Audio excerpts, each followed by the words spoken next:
The damage from last month's devastating earthquake in Turkey and Syria could top $100 billion. That's according to the United Nations. And then there's the human loss. More than 52,000 people were killed last month when a series of massive earthquakes hit the area. The earthquake also destroyed more than 200,000 homes, leaving a humanitarian crisis in its wake, and it's still ongoing. Susan Malandrino is a spokesperson for the International Federation of Red Cross and Red Crescent Societies, and she's joining us right now from Turkey.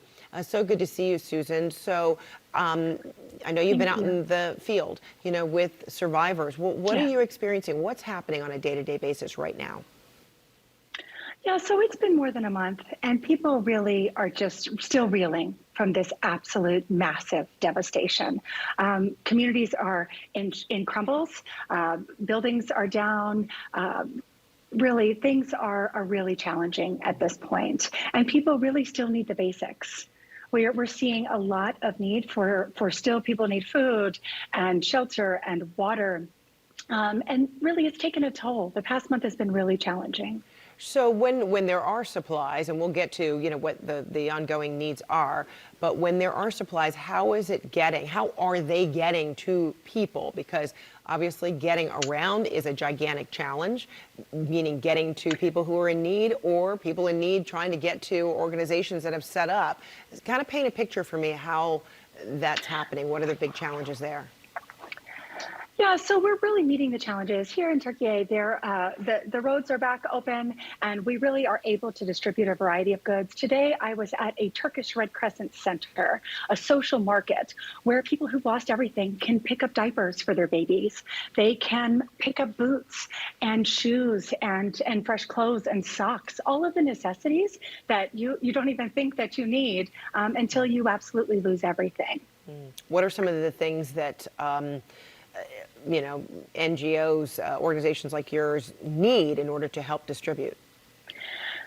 Yeah, we still, at this point, I would say that the cash donations are best for us. We are looking at the Red Cross and Red Crescent, we're looking at giving people cash vouchers. So we have so people can go and take some agency of their lives. People have lost everything. The earthquakes were beyond their control. And now they can go into markets where they're open, in communities where markets are open, and they can buy the things that really help them and make them feel empowered, really in a situation where you feel like you've lost everything and you don't have any control. Okay, and then your organization, called, the earthquake zone, a real mental health ticking time bomb. To what degree? What are you seeing? What are the indicators of how, how the mental stresses that people are enduring, are taking a real toll? Absolutely, Frederica, and thank you for asking. It's unbelievable. What we really are seeing is compounding trauma. So it's not just the trauma of losing grandparents and parents and siblings and loved ones. It's the trauma of losing your home and losing your community and losing everything you love and hold dear. So we're really starting to see kids who are exhibiting behaviors of not wanting to come outside. We're seeing parents who are reporting anxiety. Really a lot of just difficult situations. And our mental health responders are working with children in the field. We're dispatching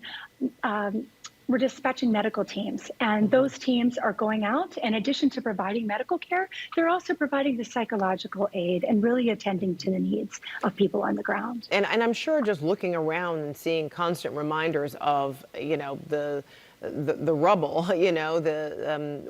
what just devastated communities, wiped out communities. I mean, those are triggers for people who feel like they're reliving it over and over again. What, if anything, can be done to kind of address that? It's such a good point. And another trigger is the fact that we've had 14,000 aftershocks since these two massive quakes struck. So, an aftershock just continues to rattle, and it continues to play with your psychological and emotional health.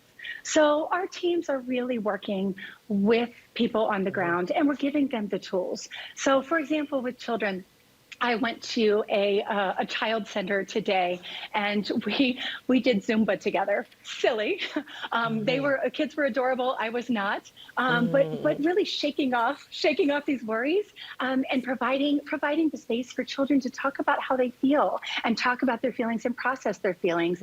And our psychologists are really working to give kids, to give adults, to give impacted people the tools to really move forward. Small coping mechanisms that help build and build forward. Yeah, tiny to move steps on. for a very long time, it seems. Exactly. Susan Malandrino, thank you so much. Exactly. Thanks for the work that you're doing, and I'm so glad you were available to us. Thank you.